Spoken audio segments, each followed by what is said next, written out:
I'm Daniel Demisay, and today we're diving into the extraordinary mind of Dr. Greg Hodgin, a visionary balancing the roles of scholar, humanitarian, scientific innovator, and science fiction enthusiast. Dr. Hodgin began his journey at Georgia State University, cultivating future leaders and pioneering the university's successful Model UN program. He then turned his focus to humanitarian efforts, leading peace-building solutions to reshape aid and rebuild communities shattered by conflict in places like Haiti. Today, at ZC Institute, Dr. Greg Hodgin is spearheading the creation of Warpdrive technology. Imagine Star Trek made real. With an audacious vision and an extraordinary team, they're aiming to revolutionize everything from spaceflight to energy production, with the goal of transforming humanity's future. From UFOs and aliens to his love for sci-fi and gaming, Dr. Hodgin's unique perspectives truly embody an open-minded approach to the extraordinary. Plus, he navigates these mind-bending topics with a great sense of humor. I couldn't be more honored to be speaking with him, so without further ado, here's the man, the myth, the legend, Dr. Greg Hodgin. Awesome.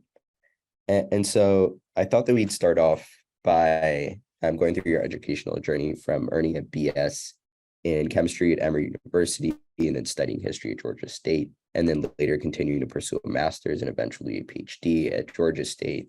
What sparked those, what to me at least seemed like seemingly divergent interests? Or was it always somewhat a natural progression for you? I was always weird. And the chemistry thing was because of what I lived through when I was a kid. I was born in so I'm not young. Oh, you don't look at I'm not old. I don't look a day over what? Over 25. You look. Oh, yeah. You're very kind and you're a terrible liar. I was in middle school. I was actually I was growing up and all that good stuff, and I knew someone who actually contracted HIV. And this is in the 1980s, which means it was a death sentence. And I watched her die. She was a nurse. She went to medical school. She finished medical school. And I watched her go from like 160 pounds to like 90 pounds. She had 2 kids. She was married, all that stuff. She just, as a nurse, she stabbed herself with the wrong needle. And that's all that happened. And that was it. And it pissed me off.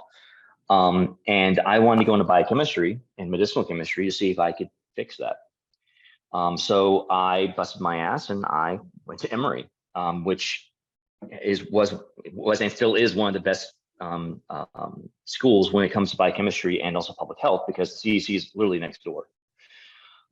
So I went there, got my degree, and I actually worked in Dr. Leota's chemistry lab in 1999 or 2000, something like that. And he was doing anti-HIV research. And of course, his lab is where the first anti-HIV vaccine came out of. So I get to hope that at least a very small part of my work helped to go there. But when I did that, because I was going to go to medical school, become a doctor. And I was doing the work in the chemistry lab, and they were like, listen, your lab work sucks. Your wet lab work is terrible. And that's because I have ADHD, my hands shake, I get distracted very easily. I was still learning how to work with the drugs I needed to actually get everything taken care of.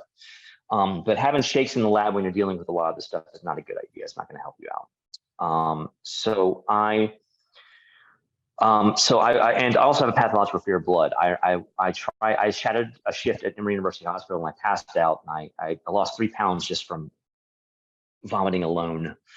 And I still haven't gotten over that. It's kind of ridiculous. So I realized that medical school wasn't for me. And then when I looked at doing chemistry work, they flat out said, like, your wet chemistry lab work sucks. With that being said, they were like, but your theory is amazing. Your theory is PhD level. Like, go get a PhD in biochemistry. And I'm like, well, let me think about it, because then I'd be stuck in a lab forever. Or so I thought. And when you say, like, how did you, get to where you are? The answer is, I was always interested in all these things. And when I was younger, I thought I could only do one. Right. Yeah. And it turns out that you can do all of it if you really want to. You can change in fact, you're what, 21? I am 21, yeah. About to turn 2026. Oh, well. So here's the thing. You are not going to be the same person at 40 that you are right now. In fact, if you are, something has gone very wrong. Yeah. And people will meet people like that. People will meet people who are still the same person they were in high school, and that is sad and tragic, right? Because those people have not taken opportunities to grow, and growing means going out of your comfort zone and being in shitty places that you don't want to be in, both mentally, physically, emotionally, psychologically. So for me, I realized that I didn't want to do biochemistry. I enjoyed it, but it was, for lack of a better term, it was easy. Once you learn it, it's not too difficult. And I knew if I got a PhD, I'd learn a lot more about it, but it wasn't, I know I hadn't mastered it, but I was like, if I do this, I'm going to get bored. So I took a couple of years and waited tables and did some shit, came back and got a bachelor's in history. And because my minor at Emory was history. So I was like, oh, all right, let's see how this rolls. And I just swapped it. So my major was history, my minor was chemistry. So it only took me like a year and a half or 2 years to finish my degree, my undergrad at Georgia State. And I was like, wow, this is really cool. And of course, I'm a nerd, so I'm a big fan of Asimov's Foundation series. So for me, I'm like, how do you make psychohistory? And the answer was, it's the social sciences.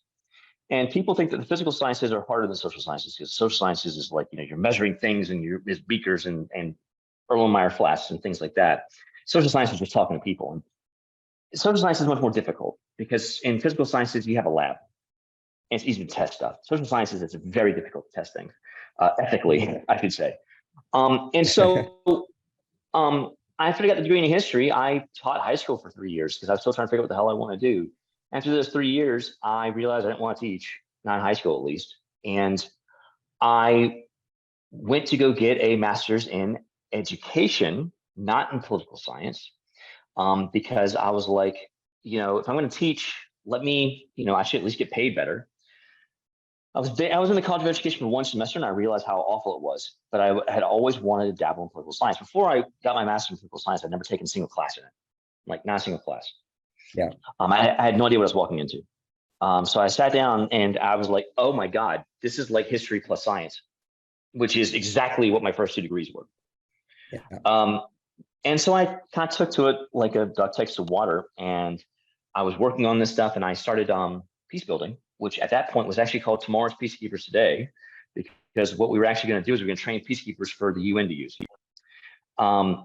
That did not work out the way that we wanted it to for obvious reasons, but we pivoted to peace building solutions because we realized that we can't fix the UN peacekeeping system because that's all states, but we could put a dent in the refugee system. And so while I'm in my master's program and while I'm doing my PhD, I hired and pulled on people. We had when we actually got it to our height, we had like 60 people in like 10 countries who were working, all volunteer work and all that good stuff. And we sent people to the UN, and we did work in Haiti as well, which I'm sure you saw the videos and all that stuff in that too. So we ran that for a while, and we did some decent work in Haiti, but the problem was raising funding because no one gave a damn. Because people don't care about refugees. They could say they do, but the thing is, UNHCR always works on a shoestring budget, and they always never get enough money to get the job done. And refugee problems are getting worse and worse and worse because there's refugees and internally displaced people. Internally displaced people aren't covered by UNHCR. You can run 1,000. If you don't mind me asking, how does UNHCR get its funding? What's the funding source for that? Is it just they beg? States? Yeah, they beg from nation states. Right, as does most of the UN, right? Yeah. So when it comes to UN funding, the UN basically has a system. They have a formula that if you want your seat in the General Assembly, you've got to pay a certain amount. And there's a cap on how much you can pay, and there's also a floor. Now, some countries, they get forgiven because they just don't have any money, and that's fine, whatever, right? It's usually carried by the developed countries. So like the United States puts like 25% of the UN's bill. And China and Germany and Japan foot a lot of it too. China does it because they want to look pretty and they want to look like they're awesome. Germany and Japan fund it because they have advanced economies and because they want to have a big seat at the big table. They want Security Council seats, permanent ones. They want veto power. It ain't gonna happen, but they're gonna still try. Brazil puts up a lot of money and a lot of people for peacekeeping operations. India, Pakistan, Nigeria, and Nepal put up a bunch of people for peacekeeping. That's their way of contributing. They don't have a lot of money, but they'll contribute bodies And when you to say fill out. When you say they put up people for peacekeeping, what's that role? Is peacekeeping just a generalized term for an ambassador of sorts? What is that? No. So when I'm talking about peacekeepers, what I'm talking about is peacekeeping soldiers. So the military actually basically like when the UN asks for a peacekeeping mission, like let's say they want to go to, I don't know, Haiti, which is gone to hell again. What they do is they basically say, hey, listen, the Security Council needs to go ahead and authorize a peacekeeping mission. Now, sometimes what they'll do is they'll authorize a peacekeeping mission and say, all right, so we're going to pull this thing together and make it ad hoc. We're going to put it together from scratch. Or they'll say, hey, NATO or ECOWAS, you are already set up. You are now, we are giving you the keys to the car. You go and take care of it, right? And then that's their problem. But when it comes to building them from scratch, they have to go and basically beg every country for contributions for money, supplies, and people. So some countries will give money. The United States doesn't donate peacekeepers anymore. We'll give police forces, but not peacekeepers. We won't give our soldiers to, unless there's a federal law that's passed that basically says we will not be in a UN command unless an American is the overall commander. That leads to problems in certain sections of the world for obvious reasons, so we don't send peacekeepers anywhere. We give money instead. Poorer countries, or countries with less developed economies, don't have the money. They got lots of people, and they have lots of army people who are sitting around doing nothing. So they send. Is that a demand of, like, is that what the U.S. just put up in saying, hey, if we're going to put up 25%, then one of the things that we're gonna want for that 25% is that we have an American lead. No. What they're saying is that if you want to send a peacekeeping force out there, go nuts. We're not going to send anybody unless there's an American commander on board. Because remember, the UN can't coerce anyone to do anything. So every country that sends troops can actually slap on restrictions if they want to. For instance, Japan, when they send their troops, Japan, because of its self-defense clause in its constitution, they can't be used for offensive operations. So what do you use them for? You use them for engineering work, you use them for like infrastructure work, and use them for security work. You don't use them for offensive work. So when you're building this really bizarre thing, you are actually putting together an ad hoc organization with a bunch of different organizational structures who all have different nations on what's going on. That's why peacekeeping is such a mess. So they go and do that. So when it comes to how they pay, though, India and Pakistan and Nepal still pay their dues to the UN. It's just far less. The way that they're trying to gain clout in the system is by putting up their soldiers. And also, it's a money-making mechanism for them because the UN pays the country twice. One, they pay the soldier for their service. Two, they pay the country for the privilege of using that soldier. So India makes a ton of money, like sending out peacekeepers. They get paid for sending out peacekeepers? Mm-hmm. Is that not just part of their contribution to the UN? Oh, that's cute. So that's their negotiation. That's crazy. Okay. Was the MOU is you're going to pay us for because remember, you're taking part of their army away, right? Yeah. So we need to be compensated for something because we're losing part of our army. Okay, that's true. So this is it's almost like it's like an international NATO of sorts, but one that doesn't have bases, or do they have bases? There's one Addis Ababa. What are you talking about? Oh, wow. Bases everywhere. Main base in Mediterranean is in DC, Italy. Now, is it anywhere near as well run as NATO? No. Is it as well organized? No, because again, all these political considerations are story. In NATO, you know for a fact that when you pull from the countries using the same ammunition size, using the same guns, they've been trained similarly, right? That's the whole point of the alliance. One of the axioms of political science is the bigger your alliance is, the weaker it is. Because you have to make more compromises. You have to actually do that, right? So collective security arrangements are actually weaker the more powerful they, or the more you add countries to it. That's why NATO works better than the UN when it comes to collective security. That's why ECOWAS works better than the UN when it comes to collective security. That's why the EU is trying to build its own, almost like its own alternative to NATO. Because NATO, yes, it's European, but it's run by Americans, and the Americans foot a lot of the bill, and we train a lot of stuff and whatnot. And we've been doing that for 60, 70 years. The UN, on the other hand, has had to build an ad hoc structure. Because remember, peacekeeping is not in the UN Charter.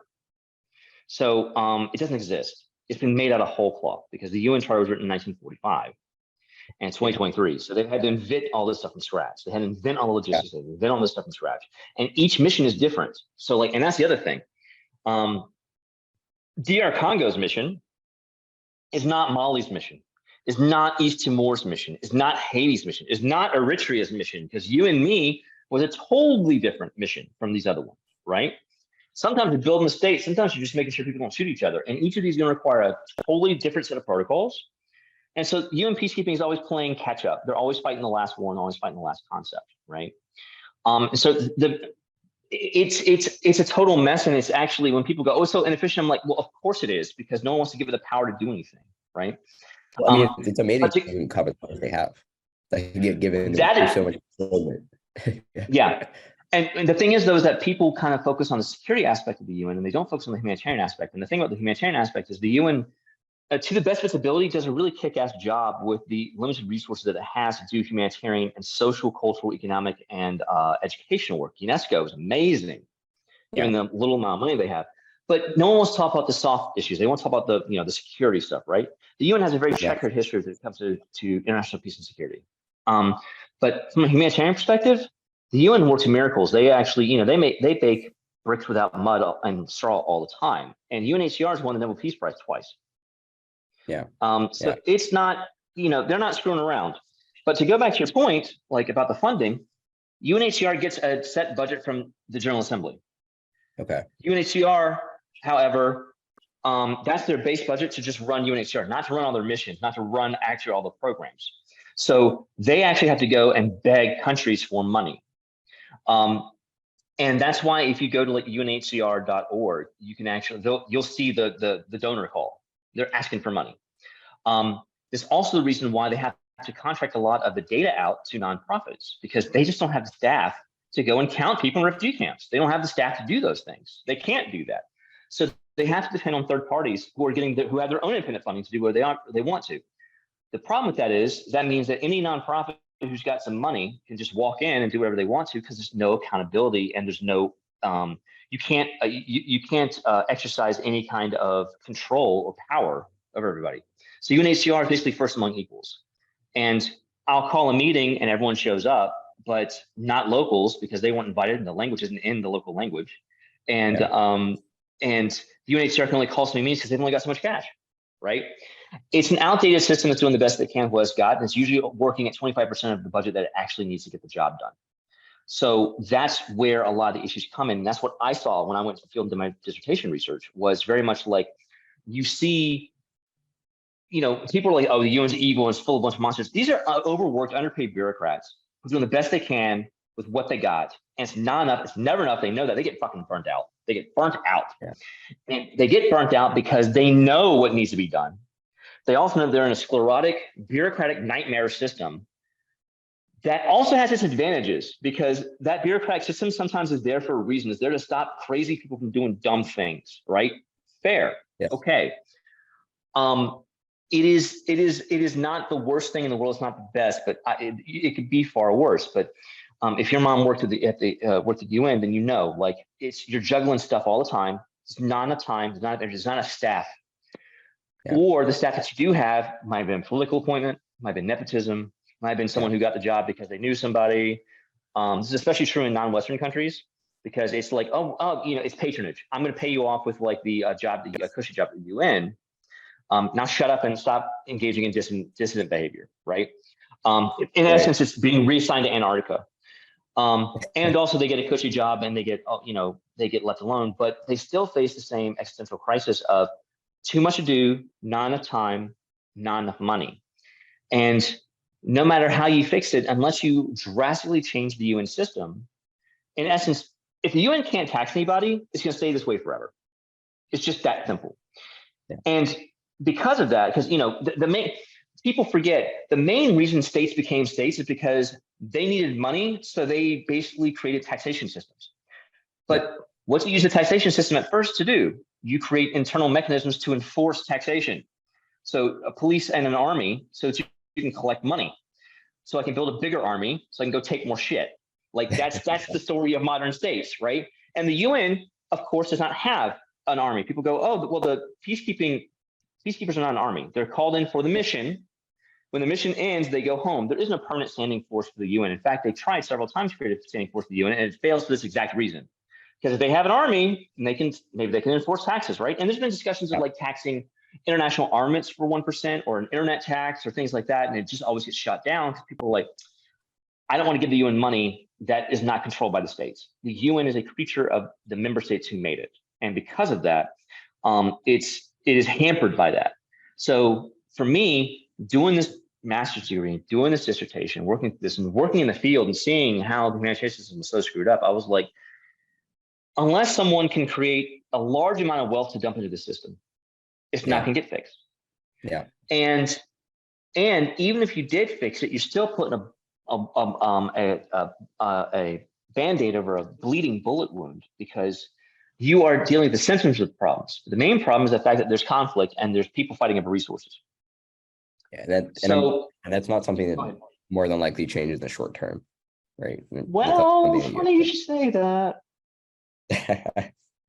Well, I thought that we would, one of the other questions that I've had is, and this could be somewhat of a naive question, is that a lot of people accuse the UN of being somewhat of a vessel for national security agendas and a way for other countries to reach in and do things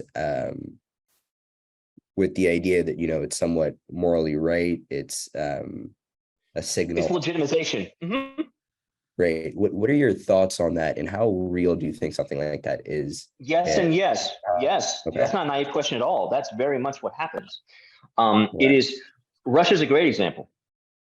Russia was all like, we really respect national sovereignty. Now all of a sudden they invade Ukraine. Well, that's not really what we're talking about, right? Now, that being said, let's discuss the United States and Iraq, right? Like, there is no country, if France has intervened in West Africa and Central Africa quite a bit, because it's one they were asked, the UK has invaded and occupied a lot of these things. The only people who haven't screwed around, well, I say it back, China, like Taiwan's not a thing. And they don't make damn sure that Taiwan's not a thing. I've seen NGOs get blocked because they said the word Taiwan at the UN. Like, no question. Everyone has their national security interests. And people think that, now with that being said, national security interests aren't always bad. Like, that's the thing that people forget. Yeah. Is that, if they're acting in national security interest, you mean they're trying to take care of the people that elected them? Like, they're supposed to? Like, that is the point. Like, one of the main points of democracy is, and one of the main points of the state is to take care of its citizenry and make sure that you give them growing economy, standards of living, things like that, right? Well, if I'm forced to sign shit that I don't want to sign that's actually against my interest, I'm going to get elected out of office, and rightly so. Like, that's not the way this works. Right. So when it comes to you saying, like, is it a national security thing? Absolutely. Yeah. Now, here's where it gets fun. Let's define national security, because that could be a purely military argument. That can be an economic argument. That can be a cultural, social argument, right? So, for instance, the United States is called a hypocrite a lot because they're like, well, we believe in democracies, but we work with China all the time. The thing is that you don't have a choice. Like, China's the second largest economy in the world. You can't just lock them out. You can't just lock the door on them and call it a day, right? You have to work with countries you might not like. Yeah. And the thing about politics is, if you're not in it, so many people are like, if you can just be ideologically pure, guess what? If you're ideologically pure, you can't get shit done. Exactly. Otto von Bismarck, I think, actually had one of the best quotes where he says, politics is the art of the possible, right? And this is not purely in my national interest, right? Excellent example about national interest. And this is one of the cool conundrums of international relations. We actually, every country follows international law most of the time, including all of our treaty stipulations. Why? There's no enforcement clauses. You can't stop us. The United States obeys its treaty stipulations about 99% of the time. Why do we do that? Because we don't have to. Well, is it because it aligns with their own self-interest? Sometimes not. Sometimes it actually hurts us. Okay. So why do we do it? I'm not sure why is it? If we break treaties. Okay. You call someone the cycle continues. This is not a one shot, is it? Yeah. Trust is important, legitimacy is important, right? If we are showing that, in fact, we actually have one of the biggest fallouts from the Iraqi war for the US was not the blood and treasure we spilled, it was the loss of legitimacy. The fact that, oh, so you're not going to obey UN norms? Okay, fine. So when Russia intervened in Syria, the US was like, hey, wait a minute. Russia immediately said, oh yeah, let's discuss Iraq. Of course they're going to take notes. Of course they're going to pull up the past because the past is precedent, right? And so when the United States is going and screaming at Ukraine, notice that a lot of African countries were like, we don't have bear in this fight. Why? Because the United States invaded a country for no reason, you know? And they're going, Russia's doing the same thing. That's big power politics, not our problem. Before Iraq, there might have been a chance that Sub-Saharan Africa and a lot of other countries would have gotten on board with the United States. Not anymore.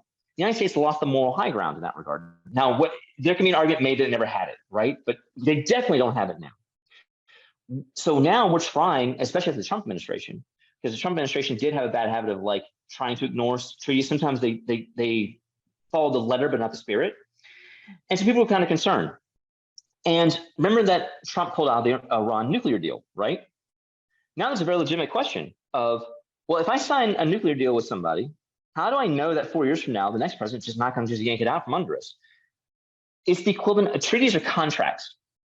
If you break a contract repeatedly, no one's going to sign a contract with you anymore, right? Even North Korea follows their treaties. The NPT is a great example. People are like, oh, they violated the NPT. They did not. The NPT has a clause where you can withdraw from the NPT. They turned in all their paperwork on time. Why? Because even the crazy jackasses in North Korea don't want to break the norm of being like, we cannot be trusted. They will always hold very much the spirit of the law and the spirit and the letter of the law, because even they want to be seen as the good guys, or we are players in the system, right? So when people go, is it in their national interest? Short term or long term? Because short term, I'm going to take the hit. But in the long term, you know, I've shown that I can be trusted. Now let's sign this new contract that'll be better for me in the future. And also, it might be a short term hit, but if I don't do this, what if they break all of our contracts? That'll be a much bigger hit and make everything worse for everybody, right? So when you're at the UN and having this conversation about the national security, it's such a vague, amorphous term about what's going on, because you might take a hit somewhere. There's a great paper by Robert Putnam that discusses, was it Putnam? Sorry, discusses what we call two-level games, right? The president of the United States is a good example. He sits at two tables, right? He sits at the national table and he sits at the international table. The national table is, I have a constituency in the United States I got to take care of because I'm the president. International table is, I represent the United States of America. And I'm representing everybody in the US. The problem is that sometimes to get the win in the international system, I have to take a loss domestically. Or to win domestically, I got to take the loss internationally, right? A good example, we still have an embargo with Cuba since the 60s. It's not really effective. It has not led to regime change. It's not going to lead to regime change. It's just making a bunch of people poor. Both parties do it. They don't want to look weak on it or things like that, because there's a huge voting block of people who would be very pissed off if they dropped the embargo, right? Internationally, things just look like shit. So we took the hit internationally because of domestic politics. On the other side, we signed the Paris Accords for climate change. A lot of people in the United States are not happy about that. But we took the hit domestically to get the international piece passed. Politics is all about the balance of when you temporarily sacrifice the national interest for something in the long term, right?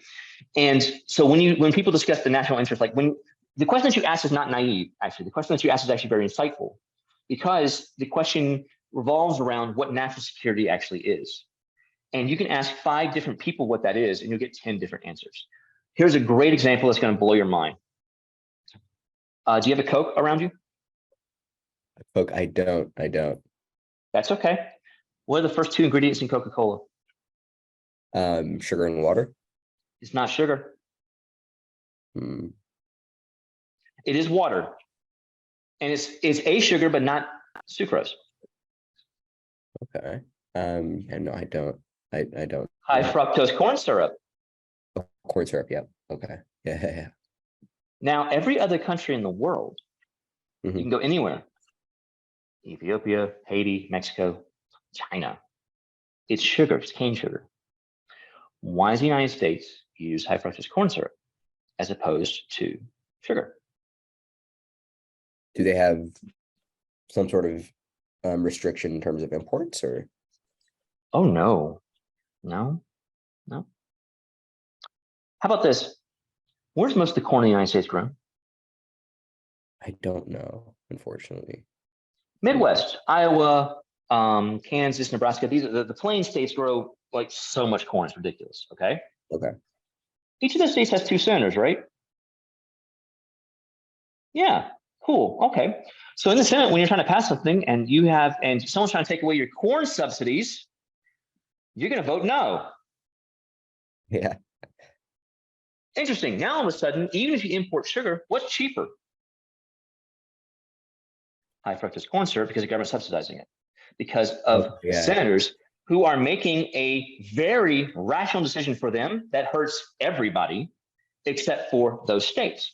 But is it being cheaper as a result of the subsidy, but not? Yeah. But it's not actually economically cheaper. It's just cheaper because of the subsidy. Yes. Yeah. Oh yeah. You can use sugar if you want to, but there's only one state that's legally allowed to grow sugar. That's Hawaii. Everyone else grows sugar beets. I don't even know why that is. Actually, I do know why. It's because the corn lobby basically is like, just use high fructose corn syrup, it's fine. There's so many rules and regulations like this, right? The EU has the same thing. You ready for this one? The EU had a 5-year conversation on what the fuck a sausage is. The reason is because British sausage was considered a much lower standard than European sausage. So they actually had to have the compromise was after like 5 years, they're like, so sausage means this and has to have this much meat in it. But British sausage in the British style is this instead, right? That's how they had to ate it too. So there's all these compromises where you have local politicians who are getting the win that they need to, but it's at the cost of everybody else. But in exchange for that, they're going to have to make a sacrifice, right? That's the whole point. So when we discuss national security, imagine corn subsidies times 1,000,000. There's 1,000 different variables of like, how do we make sure we do this and things like that. So when people go, oh, they didn't vote in our national interest, you don't know all the data and what's going on and what the deal was to get what's needed, right? You have no idea what's happening in that regard. So when you say, is the United Nations evil cabal of da-da? No, they're doing what they're supposed to be doing. They're all representing the national interest to the best of their ability.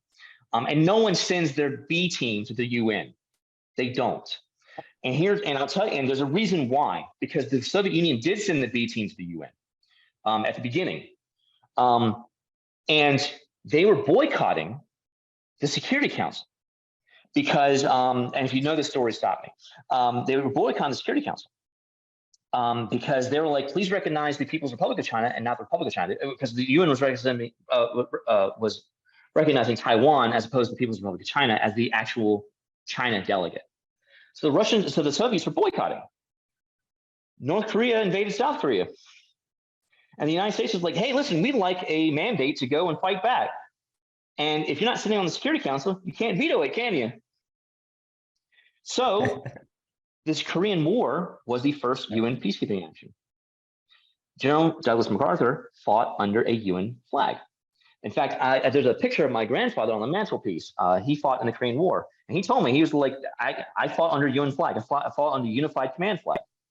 Yeah. He's like, I was an American soldier fighting communism under the UN flag. Yeah. The day after that shit passed, the Soviets showed up and they never boycotted again. Yeah. No one sends their B team. You send people who know what they're doing, because if you don't, the other countries who have sent their A teams will screw you over, right? So when it comes to this national security concept, it's now, with that being said, are there backroom deals? Yes. In fact, there's an old maxim in politics. If you walk into voting and don't know how people are going to vote, you have messed up. You should know how everyone votes before you walk in. The voting should be pro forma. You should already know the result before you should have no surprises, right? When I was there, actually, I was I think it was 2014 or 2015. I was on the floor of the Security Council, and I was talking to somebody, and all of a sudden I feel this stiff arm push me to the side, and I hear a terrible. I look up, I'm like, what the? And then I realize it's David Cameron walking by. You said David Cameron? Yeah. Oh, wow. Okay. A few weeks later, and by the way, I went to go look out the window and I realized that the Coast Guard and the Navy are sitting on the East River with like gunships and shit. I'm like, because there's a bunch of world leaders here. Because it was the General Assembly and all that stuff. Okay, fair. And Homeland Security's there and all that stuff. Fine. I'm like, well, how the hell they let me in? But a few weeks later, I sat down and did the math, and I realized because they discussed the news came out. They're like, oh, a deal has been reached on the Iran nuclear deal. I realized that was the day that I got pushed aside because Cameron was meeting Obama at the UN in a room right down the way from where I was. I didn't know Obama was there. He probably came in there first. And so that stuff happens all the time. No one knew that meeting was happening. There are rooms in the UN that are not on the maps that you don't know unless you go. And it's not sinister. It's just like, this cannot be on the record. Like, I cannot be seen talking to you. I cannot be seen, but I want to make a deal. I want to cut a deal, right? There's plenty of deals been cut that way. And I can imagine there are very good reasons for doing so, right? Absolutely. I think one of the biggest disconnects with some of these sort of national security topics is, I think when you naively consider them, you sometimes forget that there are people with families and children of their own and hope for a better future that make these decisions. So it's not as if, they do it for some sinister reason all the time. They very rarely do it for a sinister reason. I mean, not even most of the time. A lot of them are, these are people, patriots of the highest order, who are going, I want to make the world a better place. Yeah. Now, some of them, I'll tell you what the main issue is. Some of them are like, and the best future for the world is American.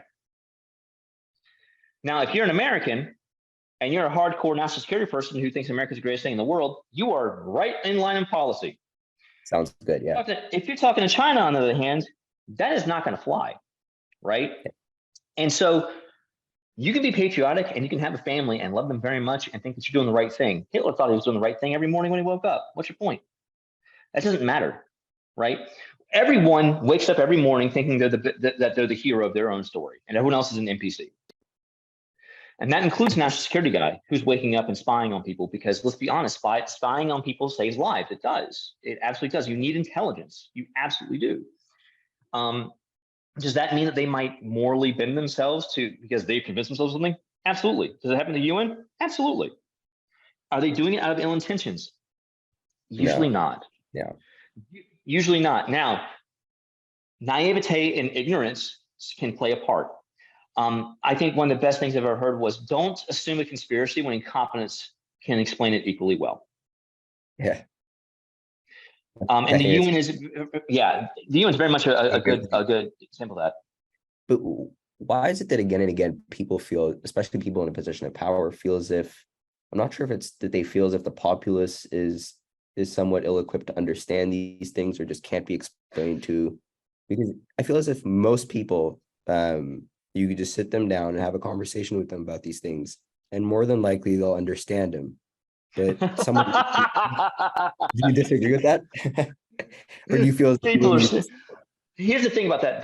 Everyone thinks if I can just sit down and talk with people logically, they'll understand things, right? Cool. Let's discuss the logic. Let's say that I'm a hardcore atheist and I'm talking to a religious fundamentalist. Is our logic the same? No. Very, very. Is it even close? No. My idea of heaven is their idea of hell. Yeah. And vice versa. If you cannot agree on your logic in the first place, because people go, oh, there's only one kind of logic. That's not true. If I'm, for instance, if I'm a Catholic nun and I spent my whole life in service in altruism, and I'm told, and I go into the prison film, I'm basically told, like, if you sell out this other person to sell, I'll let you go free. They're never going to do it. Even if it's in their own personal best interest to do it, they will not do that, will they? Yeah. They won't. Let's put a mob informant in that room. I need you to sell so and so out. No. I'll take jail over death, right? They are both acting rationally, are they not? But it's not my rationality. It's not my rationality. There's also the cognitive bias, and this is where it gets really bizarre. Some recent psychological research has actually shown when you show people facts, about why they're wrong. Like, and this was done during after the pandemic, and which is really interesting. They basically said, if we just show people the facts about vaccination, they'll agree. No, they double down on why they're wrong. They double down. They're like, no, all that data is wrong, and like they feel backed into corners. They actually showing them data that contradicts them reinforces their original beliefs. Yeah. So no, sitting people down and having the conversation doesn't work. If it did, we wouldn't be having this conversation right now, would we? It doesn't work. There is a way, though, to convert people, but it's very anti-common sense. But I can tell you, but you won't like it. Oh, I love things that I don't like. I love hearing things that I don't like. Well, that might not work in dating. Just a piece of advice on that one. Noted. So you have to understand that there's an axiom, which is you cannot convince anybody of anything ever. You cannot ever convince people of anything. What you can do is you can prime them and prep them for them to be able to, and give them a path to allow them to convince themselves. If they think it's their idea, you're good. The main way to do it is you have the conversation. Here's what's going on, I'm not here to judge you. You don't just come out the gate saying, I'm wrong. If I tell you you're wrong and here's why, your shields come up, right? You go, I'm here to listen. You leave a safe, people are going to go, oh, that's woke. You leave a safe space. I'm knowledgeable in the subject. I disagree with what you're saying, but I'm not going to force you on it. And you're free to disagree with me if you want to. If you want to, I can have a conversation with you later on. You're wrong, blah, blah, blah. Fine, cool. Great, we had this conversation. You planted a seed. When that seed sprouts, now they'll come back and start asking questions. You still don't convert them because you can't. You give them more data. What would you like to know? Blah, blah, blah. Here's some reading material if you want to dive in. Can I come back to you? Of course. 3 months later, they come back. I was reading over this stuff and it's making me have a lot of questions. I'm here to listen. What's going on? No judging, no convincing. Yeah. They're doing it themselves. Now, it doesn't always work because it can't. Because I can't force you to do anything. I mean, I could. And here's the thing. When people are like, oh, you could get a gun and force somebody. No, you can still take the bullet. And that's the thing that people forget. Some people will choose death over converting to something, right? We have thousands of years of history of people who were tried to be forcefully converted, and they were not. They would rather die than lose their beliefs, right? And that happens to this day. So when people go, if you just convince people, right, if you just sell them correctly, no.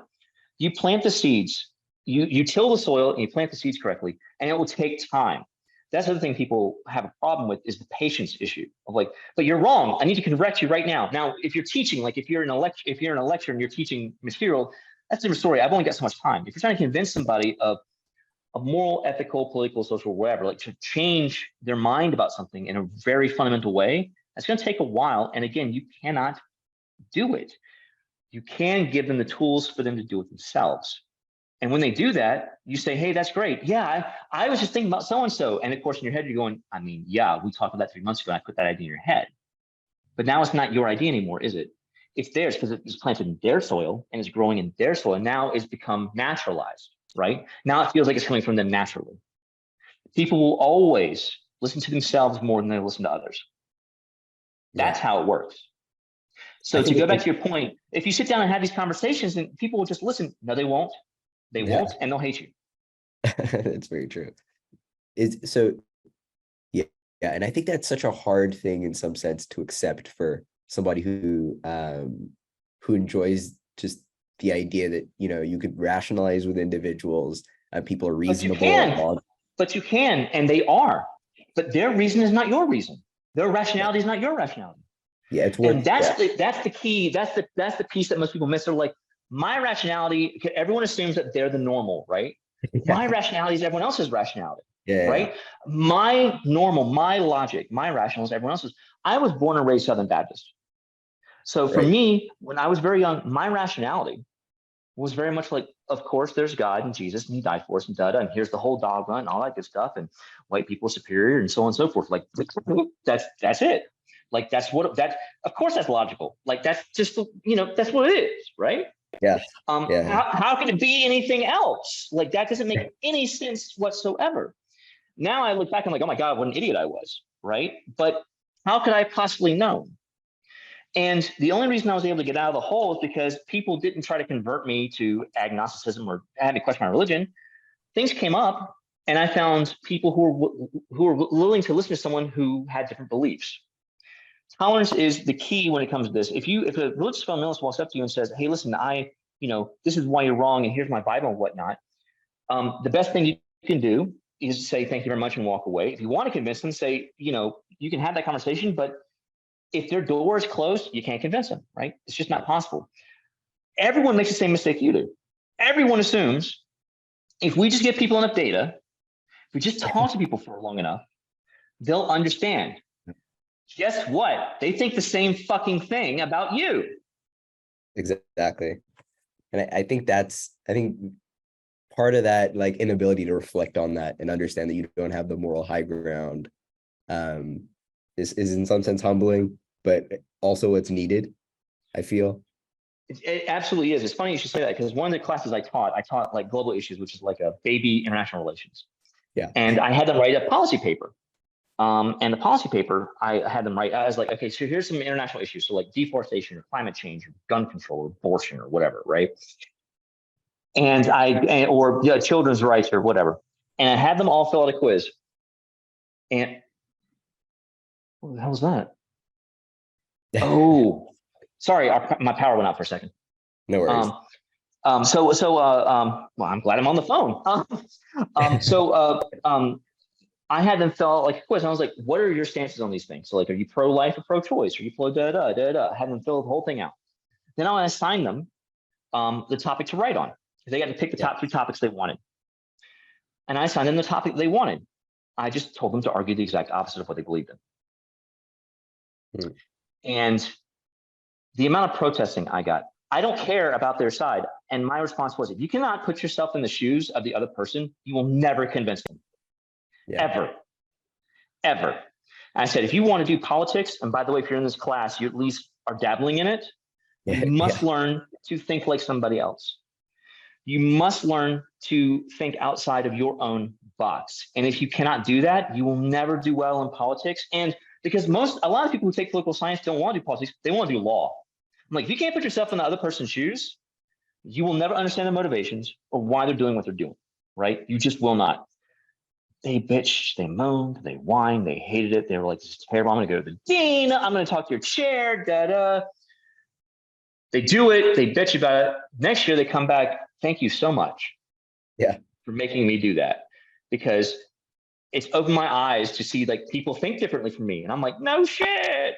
But until you actually consciously do it, because let's be honest, when we're arguing, we think that we're right. Especially if we're not right. We definitely think that we're right when we're not right. And we think that the other person is just missing something, right? So if I just talk to them for long enough and I give them enough information, they'll get it. It'll be fine. Yeah. And that's where it gets, I think that's where, a lot of the talk about rational discourse, it is important to have rational discourse, but it has to be rational discourse on both people's terms. If you're lecturing to somebody, let's be honest, when someone's lecturing to you, you check out. You just check out. It doesn't matter if they're telling you the secrets of the fucking universe, right? It doesn't matter. You're done. Because what does that have to do with me? Like, yes, you're smart. Good for you. Whatever. You have to engage your audience.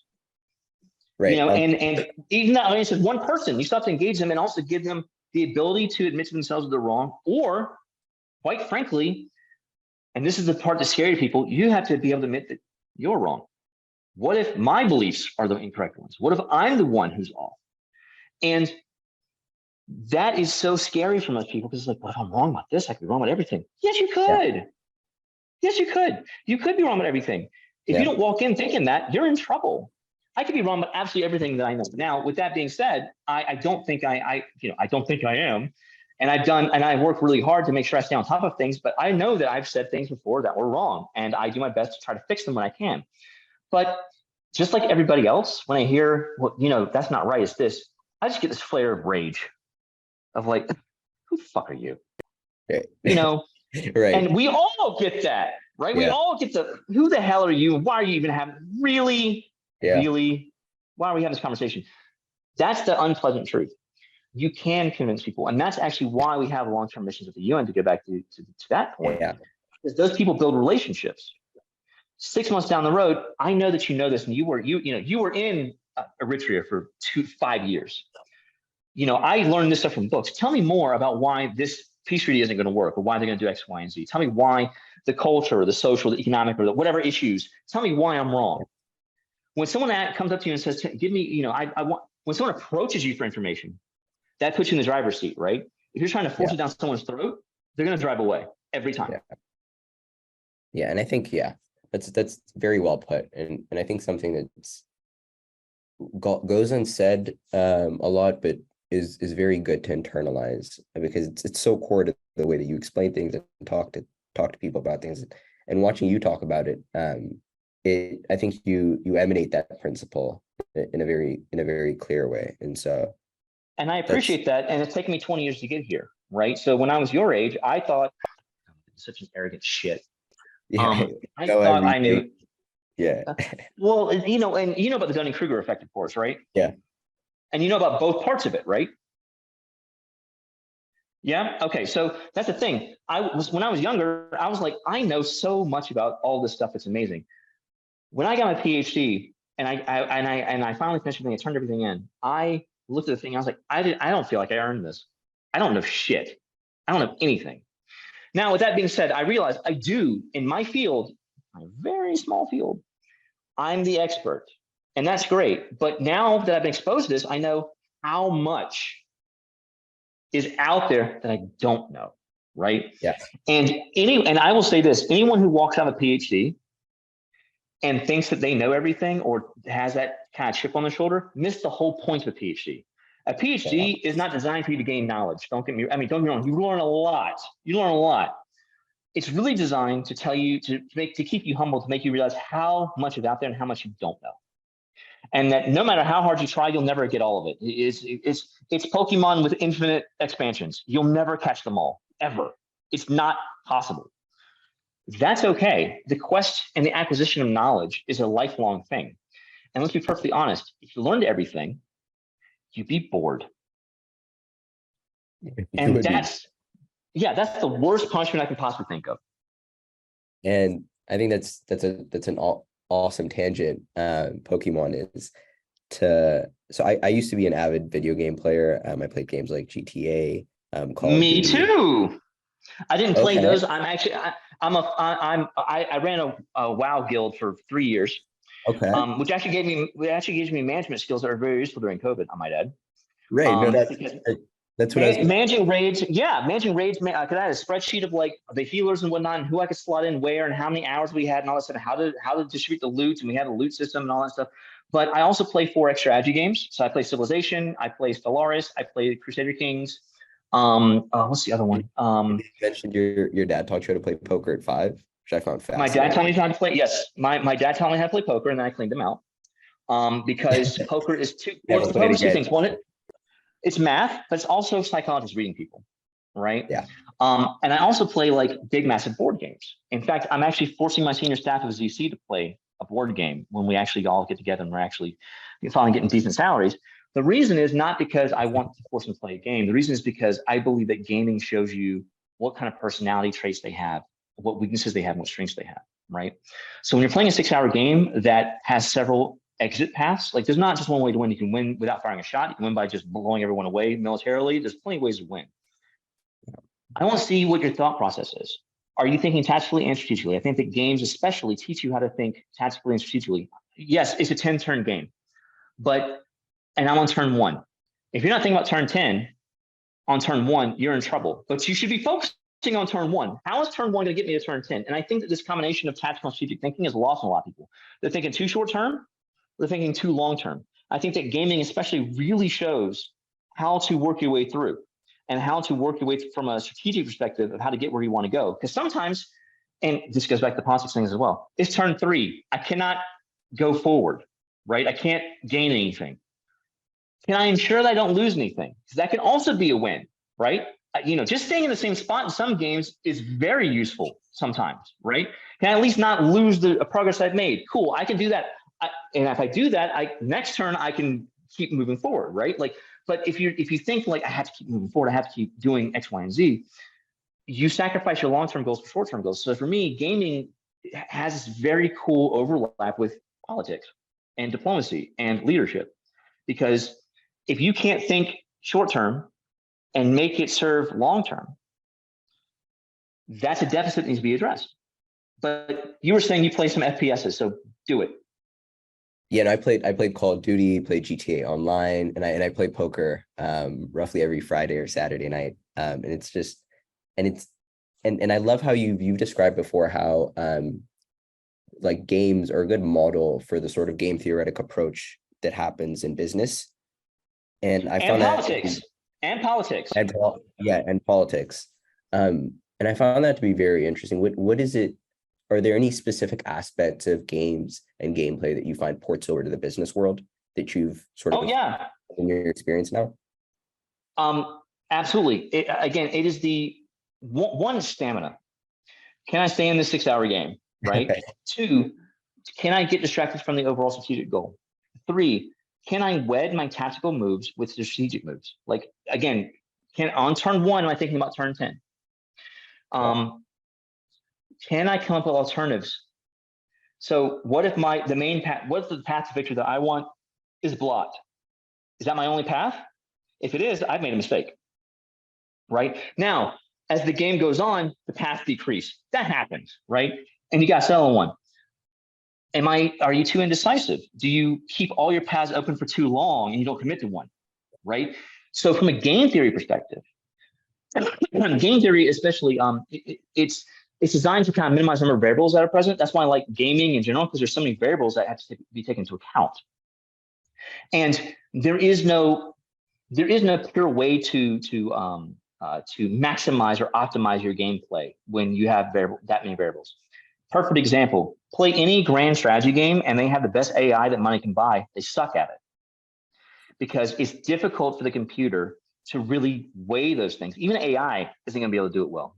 I'd love for ChatGPT to play Civilization 6 to see what happens.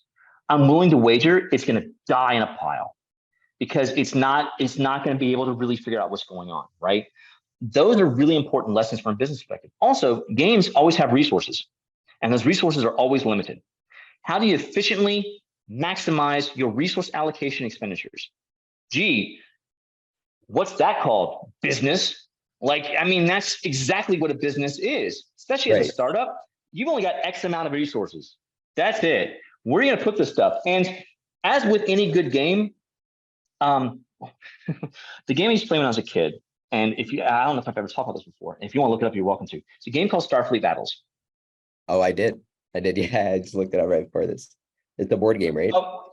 Yeah. When did I talk about that? I think you talked about in the same article that you were talking about your dad teaching about poker at 5. Oh my God, that was a while ago. Okay, so Starfleet Battles has a rule book about this thick. It's insane. If you want to beam on board the enemy starship's bridge and pick a fist fight with the captain, you can. You want to crash a shuttlecraft on board with a bunch of boarding parties, you can. But your ship produces X amount of power. You can move fast. You can load your weapons. You can maneuver. Pick 2. Always. There's never enough power to do everything that you want to. That's your resource, right? And you've got batteries that allow you to do a little bit of flexibility, but it's not. Once you're locked in for the turn, you're kind of locked in. You're just locked in. That's business. You have X amount of dollars or X amount of staff. You need to have these objectives done. Which ones are important right now? Which ones can be put on hold? It is about resource allocation. It's about leadership allocation. But there's also a softer skill. Gaming can't teach you this, but multiplayer gaming can, which is how do I keep my allies working with me when it might not be in their best interest, or if they get nothing out of it right now? How do I keep them on board? Or, when do I cut them loose? When is the time to actually be like, I don't need you anymore. We're done. And how can I make sure that I predict when they're going to do it so I'm not caught flat-footed? And that's game theory. Don't get me wrong, but you can't draw a graph of that one. That's how you've got to read the room, right? Yeah. And that's why poker's great. After a while, you can read people because at 3 or 4 hours, some people just want to get out. Cool. He wants to go all in on his bullshit.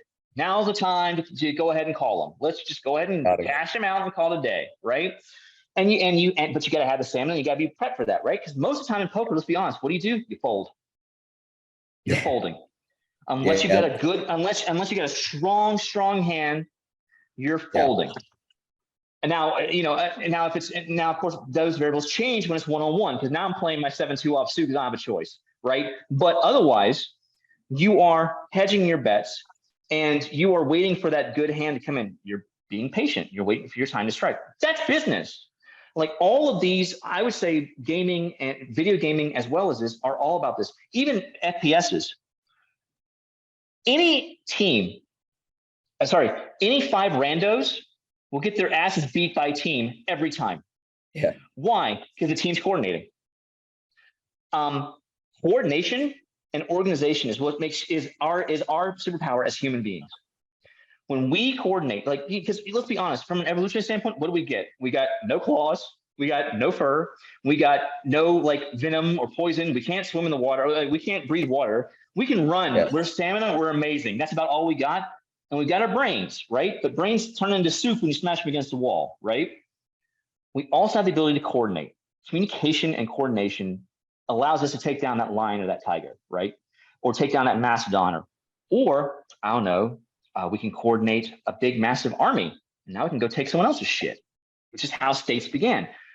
Coordination is our superpower. And gaming, especially multiplayer gaming, teaches you the skills that you need to engage in diplomacy to get where you want to. In fact, one of my best favorite quotes is Winston Churchill. Diplomacy is saying nice dog until you can find a rock. Oh, wow. Diplomacy is saying nice dog until you can find a rock. Yeah, so you can bash the dog's head in. Sometimes that's what you have to do, right? So for me, when you're playing a multiplayer game, you're expecting everyone to kind of backstab you at some point. But in some cases, as we discussed, national interest, might be in my best interest to work with you right now. Yeah. And look, I'm following my contract. You see how nice I am? Will you sign a contract with me too? Do you see how I'm not a backstabbing asshole? See how great I am? See, even though it wasn't in my best interest. In fact, honestly, a lot of the reason that we do something like we're going to pay extra money for this or whatever. Why are you doing that? It makes us look trustworthy. We're buying trust in that regard. We're buying legitimacy. We're buying social capital. If I borrow, yeah. Well, I mean, even in the long run, if I borrow $100 from somebody, and they're like, just pay them back when you can, and when I pay them back and give them $200, I didn't need the extra money. I know. I just want to say thank you. And I come back to them and say, hey, listen, can I borrow $500? Yeah, absolutely. Yeah. Why? Because you've established trust, right? And also the other thing I want to learn about these people when they play. Someone's going to stab somebody on the back. Can you leave it on the gaming table, or are you going to take it personally? That's a crucial. That's one that personally. It's an interesting one. Yeah. If you take it personally, we got a problem. Yeah. Because now you're holding vendettas. Now you're holding emotions, and emotions can be very useful. But if those emotions cloud your judgment, why'd you backstab me? I thought we were friends. It's a game. You were in the way. It made the most logical sense for me to stab you at that point, because then I could get the points I needed. Like, I see why you did it, but I thought we were friends. Friendship stops at the game table. It stops when you sit down. It starts when you get back up again. Yeah. But that's a difficult lesson for a lot of people, because, and I've seen, and I'm sure you have too, if you played games, you've seen couples break up because someone did something stupid, right? Yeah. The stupid thing was not the thing they did in the game. The stupid thing was the fact they did not have the conversation beforehand about how this is going to work. Because if you cannot have that conversation of like, let's leave our friendship at the table, because I've seen couples sit down and they, they think they've been all cool and everything, and they built a secret alliance because they're married and they're da. I turn them against each other. Why wouldn't I? I'm using their emotions against them. Some couples, that's what screws them over. Some couples are like, yeah, we're totally, and they screwed me over because they saw what I was doing and they knew what I was doing and were able to counteract it because they didn't let their emotions get in the game. Yeah. And from a business perspective, sometimes you got to make cold-hearted, rational, cold, logical decisions that might hurt some people. And it's going to suck, but you're doing what I call least bad. It's not a good decision. You're not making a good decision. there's pain. Someone's going to have to take it. And if you do it right, especially in leadership positions, it should be you who takes the pain first. If it's not you who takes the pain, it's got to be somebody who, as high up as possible who can take the pain. But that means someone's got to take the pain. But if you do nothing, it's going to be a lot worse pain for everybody. If you cannot leave that emotion at the door, you shouldn't be in the chair, right? It's why Jean-Luc Picard's actually like my favorite captain ever, because he's an emotional man. He's passionate and all that good stuff. He's very learned. When push comes to shove, he will fuck a man up, and he will make the tough call. And that's the most difficult thing, is that sometimes you've got to make the tough call. You have to make those tough decisions. And gaming is a wonderful microcosm for that. You will see, because I'm going to put out alcohol. Who drinks an hour 3? Who lets the stress get to them? Are they using that one beer to basically trap you into thinking they've been drinking too much? And now they're going to use that to your advantage. Like, there's so many ways that you can go around doing it. And by seeing how they're playing, I can't get a perfect read on them, but I can take a decent guess. So when they face a real life crisis, they're going to reach for the bottle. Are they going to try to collaborate? Are they going to stab everyone in the back and flail around like they're drowning? Like, what are they going to do? I need that information. Yeah. And this is the best way to get it where the stakes are low. Because I don't want that information when the shit really hits the fan. I want it now. So now I know how to handle that person when it happens.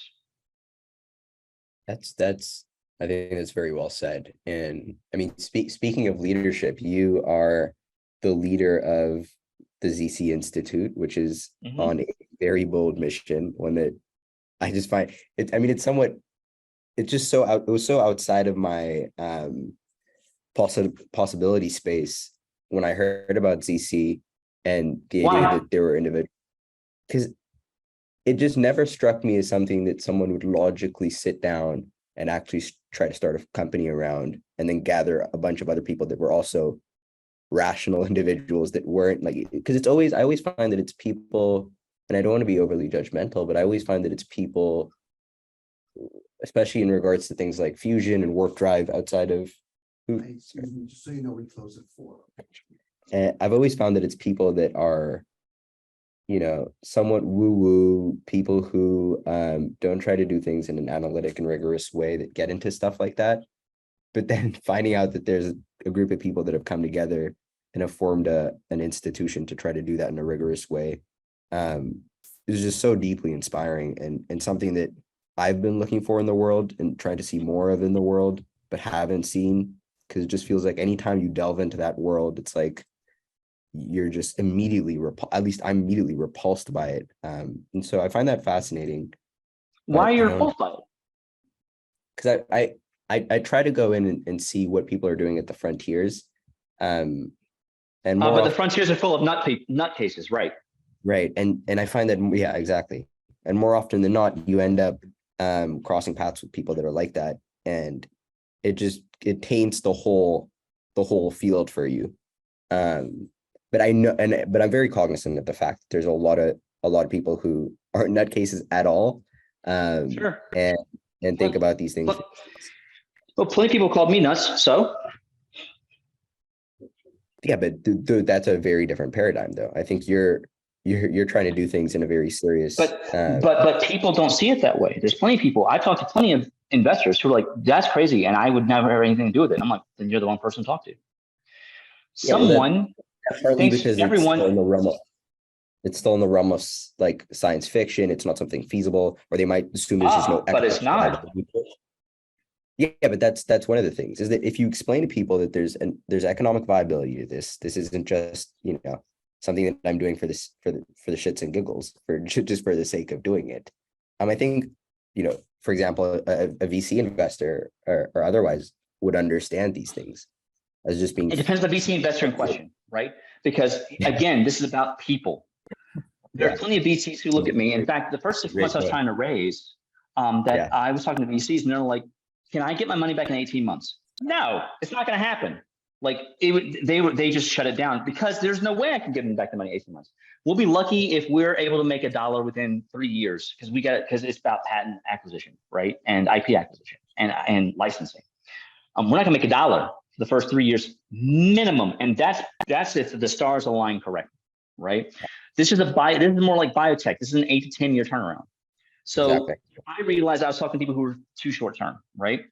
And there's other people who are like, I like what you're doing, but I can't, I don't want to invest in something like this. It's too risky and so on and so forth. And there are some people, because remember, you got to talk to 100 people. I don't care about the 99. I just care about the one who can get the check, right? Yeah. It's a numbers game. And the more Really? I talk, the reason I do stuff like this, the more I talk to people who are like, that's crazy, but I like where you're going. There's plenty of people who are doing crazy stuff, like crazy stuff. Some of them got killed at the bottom of the ocean because there's crazy and there's stupid crazy, right? And people who are, and I think that the people at Ocean Gate especially drank way too much of their own Kool-Aid, because I'm sorry, but from an engineering perspective, you don't send a straw down 14,000 feet. You don't, And for me, what I'm doing, I realized that one, no one else was doing it. And my first question to myself was, why is that? Is this crazy? The answer was, yes, it is crazy. But there's two types of crazy. There's crazy and there's crazy. And we realized that it was the first one. Yeah. It's crazy. It is crazy. It absolutely is crazy. But Henry Ford in the early 20th century was not designing a better horse carriage. Yeah. So people were looking at them like, what is this? What is this? Steve Jobs, when he was designing the iPhone and everything, and the Macintosh, what is this? That's not what we were asking for. Maybe not, but it's now you've got this amazing thing, right? There's plenty of inventions that have popped up. There are plenty of inventions that popped up that are worthless, or they were worthless at the time, or they were invented. Super glue is a great example. Super glue was invented to actually be a coating for glass during World War II, so that it can make it bulletproof. That's not what happened. But it turns out that cyanophrylate is very useful for sticking shit together. So they repackaged it and sold it as super glue instead. Like there's plenty of examples of people chasing one path and ending up on another path, right? And we don't know where this is going to go. We do know that as of right now, we're the only people doing space-time distortion technology. And we also know that it only became not theoretical or within experimental grasp within the last 2 years, about the last year or so, actually. We're right on the cusp. Which is why, depending on who we're talking to, we're discussing nanoscopic space-time distortions, or we're discussing warp drive. If I talk to certain investors and say warp drive, I've already lost them. Yeah. The visionaries, on the other hand, they hear warp drive, they're like, tell me more. And especially sci-fi fans, people who already have this notion of it, but just don't know that it's somewhat scientifically feasible. Oh yeah, and that's where it gets really fun, because you talk to people and they're like, I thought that was impossible. I mean, it's impossible right now, but we don't know if it's impossible forever, right? And the other thing I tell people is, listen, we could fail. There's a non-zero chance that all goes up in flames. Not because we didn't try. How does that feel? Because when you take on projects that are as ambitious as the one that you're doing, that have, a very low probability of success, how does it feel knowing that you're going to embark on something that if it's successful is in some sense going to change our ontological view of everything? But if it's not, then it's a lot of time in life spent. And I know me personally as a young person who'd love to take on ambitious challenges, it's really difficult to sort of square that circle. How do you deal with it? And I'll tell you how I dealt with it, because I used to feel the same way, but I'll tell you why I hardly disagree with what you're saying now. Let's frame it a different way. Could you look yourself in the mirror every morning knowing that you could have done this and didn't do it? Then you've answered your question. If there's even a 1% chance that this will work, and I didn't take a shot, I don't think I could live with myself. Because if this is done correctly, we can solve climate change, we can give humanity the stars, we can solve the freshwater crisis, we can basically create a post-scarcity world. We can create the Federation. Yeah. How the hell could I possibly walk away from that, knowing I could give humanity a better future? And I didn't. How would I be able to look myself in the mirror every day knowing that? Now, with that being said, on the flip side, there are days when I look in the mirror and going, what the fuck am I doing? And that is when I call my staff. Because sometimes who cheers the cheerleader? Sometimes you just need to bitch to your friends or someone else and be like, look, it's whatever. And they're going to tell you what I just told you, which is, you know why you're doing this. You're doing the right thing. Sometimes you need someone else to tell you, right? And most days I don't need that. Some days I do. And any entrepreneur, anyone who's doing wacky, ambitious shit like this, who says, I've never doubted, it's a lie. It's a flat out lie. Of course you're going to doubt it. In fact, if you don't doubt it, you're probably going to put yourself in a submersible and kill yourself on the deck of the Titanic. Like, you should doubt yourself. Yeah. You should pick yourself apart. You should ask yourself if this is the right thing to do. With that being said, I thought I told my staff, I'm like, listen, guys, if I'm wrong, tell me. And I ask them all the time, I'm like, what am I missing? Even people I've just met, even my advisors I've been working with for like a year now, I'm like, what am I missing? They're like, nothing. Where's the money? It's coming. But I need it now. Patience.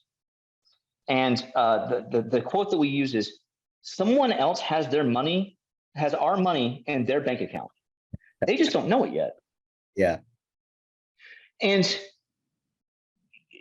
you can approach 100 people and 99 of them will say no, and it's going to happen. You get told no a lot.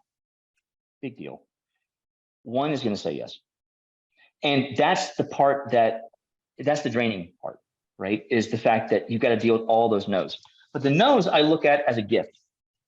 Yeah. If you don't see the vision and you don't see what I'm doing, I don't want you in it. Yeah. I don't want you around. Because if you're looking for a reason to say no, I don't want you around. I forget the quote that goes around a lot, but it's if it's not a fuck yes, it's a no. If you're not so totally committed to this, if you're not like, yes, I'm down for this, I don't want you. Because yes, there's a chance that you can make a ton of money doing this. There's also a chance, and yes, you're right. Someone asked me, what are the chances of success? I said, non-zero. Like, what does that mean? I said, non-zero. Like, we don't know. And so, it's kind of funny. I've started answering this question. When someone asks me, what's the valuation of your company? I go, well, we're done with this conversation. And the reason is because the valuation of the company is either zero or fucking infinity. Like, that's it. And so when people are like, well, how much is it worth? I'm like, I cannot give you that answer. Like, that answer does not exist. Yeah. Which is why we're raising money with a safe, by the way. Like, we're not doing it. We can't do like a normal raise because we can't do evaluation. So we're doing a safe instead. This works much the same way other deep tech projects work, right? Where long term. It's just like I wake up and I think about your company roughly 4 or 5 times a day, and I just can't imagine. That is very scary. Yeah, because I find that it's like if it ends up being a success and we end up having technology, which I think the bedrock of most of the technology that you guys are working on, you can correct me if I'm wrong, is fusion tech and sort of the commercial viability of that. No. Okay. Please do correct me. The entire technology is microscopic warp bubbles. That's the whole technology. That can be adapted to fusion. Yes, that's where the profit comes in. But we don't know what else the technology can do. We have several ideas. One of them is we can get rid of internet lag, because in essence, if you install like these microscopic warp reactors in like a fiber optic cable, I can make photons basically skip over certain parts, so I can decrease the distance they travel. So they're going faster than light without going faster than light, which means now all of a sudden they're going two times the speed of light, and they're not breaking any rules.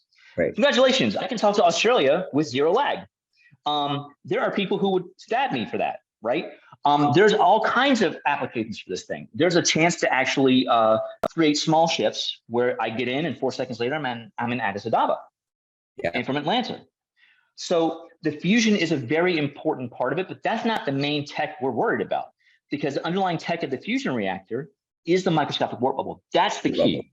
Okay. Now, the goal is, and I'll tell you this right now, the goal is with all the labs we're working with, the goal with them is we're going to cut them the check. We keep the IP. We give them some equity in the company. The reason is because all the 6 labs, 5 are going to fail, 1 won't, right? But I also want them to screw around. I want them to take 20% of their time and do experiments however they want to on warp tech. The reason is we don't know what we don't know. And they're going down this path and they're doing all this stuff. And all of a sudden it's the side work that actually matters. We don't know. And for me, especially, I've the nice thing about getting a history degree is, you know, you learn a lot about the history of science. The history of science is a bunch of dead ends, and then someone takes a random turn, and they're like, oh, wait, what? What's going on? I built the company to be a combination of the Manhattan Project and Bell Labs. The goal is we do have an overarching purpose, but I want you to mess around. I want you to go in the lab. I want you to be your freaky, weird science person self. I want freaks. I want unusual, neurodiverse people. I want nutcases, not too nuts. Like there's, again, crazy and not crazy. I want crazy, right? I want people who are pushing the envelope, right? Because I have people write me all the time, like, oh, I built a Warpdrive in a basement with a wheelbarrow and Jesus. And I'm like, no. So we vetted everybody, right? But the thing is that I do want, I want you to be crazy, but I want you on that line that you haven't crossed over yet. And some people can do that, and some people can't. But which is the case for a lot of neuro, right? For people who tend to, is that you get technology itself. Go ahead. Sorry, no, I'm just saying that you tend to get quick because I find people that work on things like this are much like yourself, very interested in a lot of things, and so it's very easy for them to sort of pick some aspect of a certain protocol up and be like, oh, that's really interesting, and then explore that to a depth that's not very fruitful, and so you can get lost and stuff like that. But no, I agree. Yeah, you can get lost and stuff like that, but sometimes getting all those who wonder are not lost. True. Gandalf, Lord of the Rings. Yeah. Very wise philosopher in that one. Just because you're screwing around the lab does not mean you're screwing around for no reason. You have a hunch, and that hunch, you know, people go, hunches are dumb and I don't follow them, and real scientists are logical and da-da. No, humans, our intuition, our hunches are us taking leaps without the data to back it up. And those hunches usually are based on our expertise. We just can't consciously wrap our heads around it yet. That's why you make the jump, right? One of my favorite examples, Kekule, who you probably never heard of. He was trying to figure out the molecular structure. Kekule, Kekule, German guy. He was trying to figure out the chemical structure of benzene. Benzene is weird. It is, at that time, it defies some of the laws because they were like, that can't make sense. It's not what the data showing us. It doesn't make sense. Yeah. So one night, finally goes to sleep. The apocryphal story is he took some absinthe, but I don't buy that. I think he just fell asleep. He's dreaming. He passes out, and there's carbon atoms like dancing around the fire. And then all of a sudden, the carbon atoms, one grabs the one next to it, one grabs the one next to it. And it's a ring. And he wakes the fuck up and he draws it out. That was his intuition telling him from, again, all this data that he had, he processed.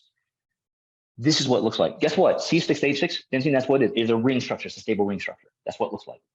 And that was extraordinary because it didn't come from him consciously doing experiment or anything like that. It came from him gathering the data, chewing on it for a while, and his subconscious, his intuition, his hunch, poked him and said, this is what it is, right? So whenever someone says, I have a hunch, if it's in their area of expertise, I will listen every day because more than likely it's their brain doing something random and they can't explain where it's coming from, but they have the knowledge expertise to kind of go, this is what's happening. But to go back to the original point, fusion is great. And fusion is how we're going to make the money. Don't get me wrong. Fusion's integral. But the underlying technology is the warp field technology. That's the most important thing. In fact, the reason I'm doing fusion is because I need that kind of power to build the bigger warp fields. Yeah, right. Over time, you're gonna have to get interesting. And so is this something you feel as if I'm pretty sure this is the case, but in 10 years, people are gonna look back at it and be like, oh, that was so obvious.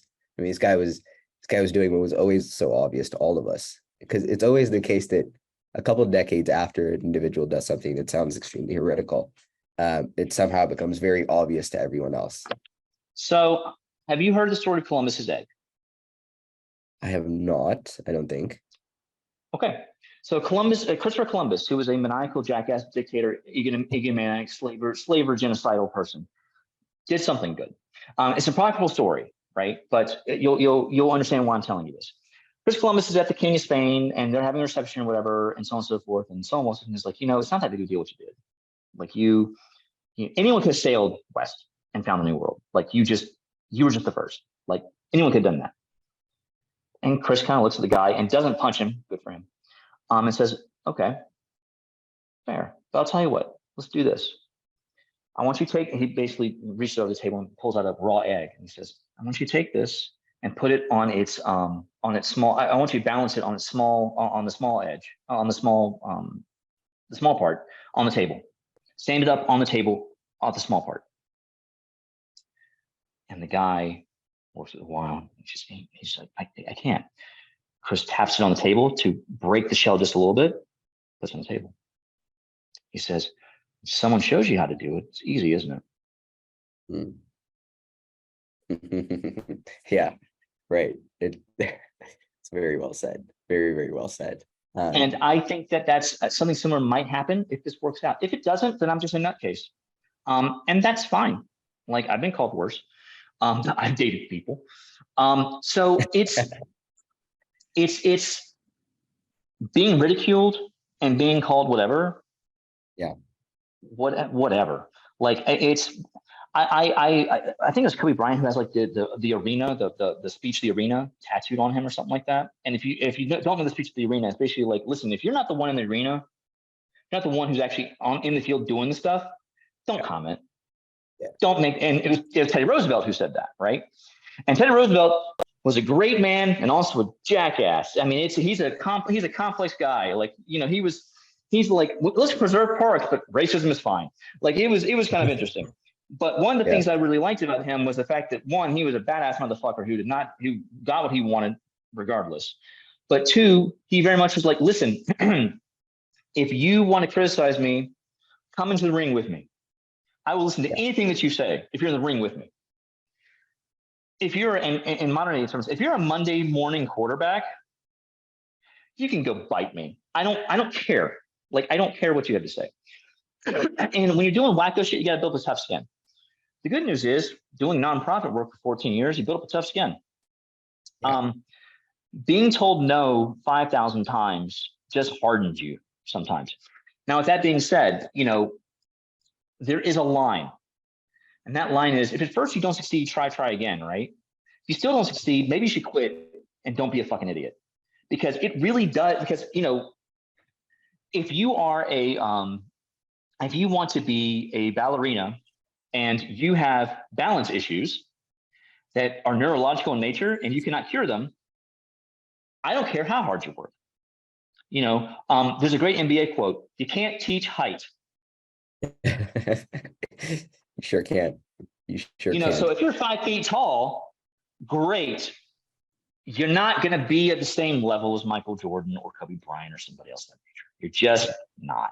It's not going to happen because I forget what his name, Bugsy something or another. Short guy, but short for the NBA, not short in general, right? And there are certain things that you're just not going to be able to get past. Don't get me wrong. Like, I've seen like there's a one-handed pitcher who did some amazing work. Cool, that's great. You are the exception to the rule, man.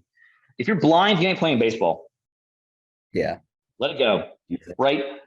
And if you keep doing shit that you suck at and you're not getting better, if you're going from really shitty to less shitty, great, good for you. Make that your hobby. If that's your job, you're in trouble. Focus on your strengths, not your weaknesses. But with that being said, even if it's your strength, people are still going to tell you, no, that's a bad idea. Have you thought about having a backup or watch, or my personal favorite, have you thought about getting a real job? And that one used to piss me off. That's like very weird.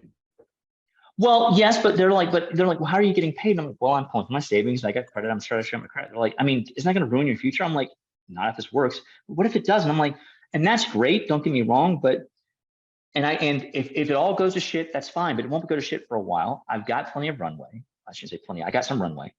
And again, there is no fucking way I could forgive myself if I gave up. And what if this does work, but I gave up, but someone picked up 30 years later and it's too late for the planet? Yeah. No, I think that's a now I blame me. Now I blame myself. Now I blame myself because I could have done 30 years early and saved everybody. And that sounds like a hero complex, and maybe it is. Maybe what did my friend say? I have Captain Save-A-Ho syndrome. I don't know. But It's a little bit of it. A little bit can be okay, right? A little bit of, and moderate. As long as it's tempered. Yeah, as long as it's tempered. But the thing is, it's not just about saving everybody else. It's also about the fact that I'm doing important work that I give a shit about, and I think that I'm the right person, the right place, at the right time to get the shit done. And that's what motivates me more than anything else. Don't get me wrong. I'm doing it. I want to do it so I can make sure that if I ever have kids or grandkids, they're going to have a place to live that's not burning. But it's also because this is what's driving me. I want to make the world a better place. And there's a path to do it. And it's a weird path, and it's a bizarre path, and it's a low percentage chance path, but it's non-zero. And that's what wakes me up in the morning is it is non-zero.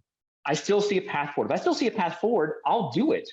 Yeah, I might drink myself into a stupor sometimes because the path is really tough.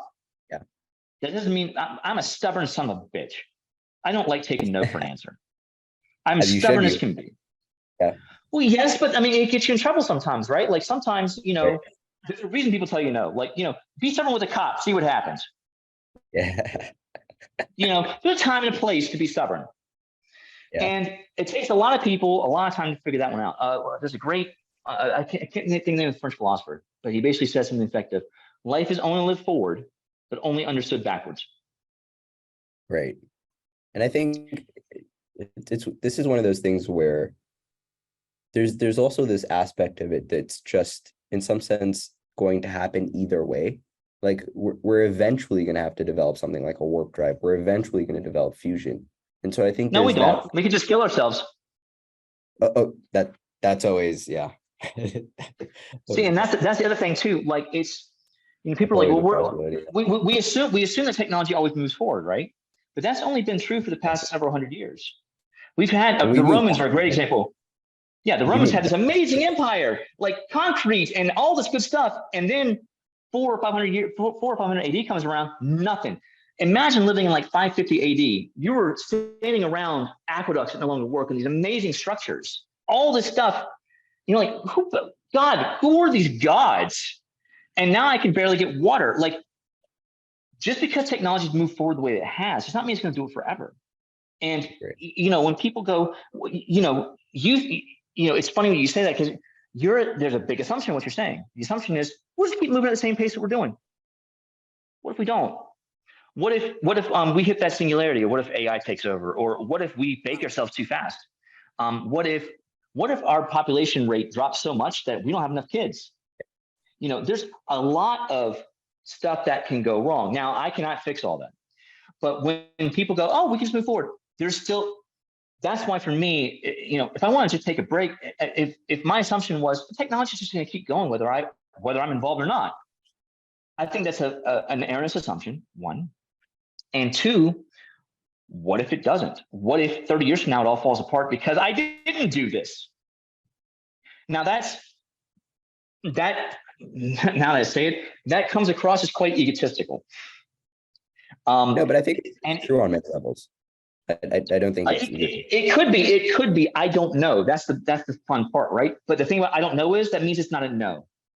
In fact, I've actually said that on more than occasion. I'm like, listen, guys, in politics, an I don't know isn't a no. I can work with I don't know. A no is a stop. And I don't know, I can turn that into an abstain. I might be able to turn that into a yes. It's not a no. I can make that happen. And I cannot.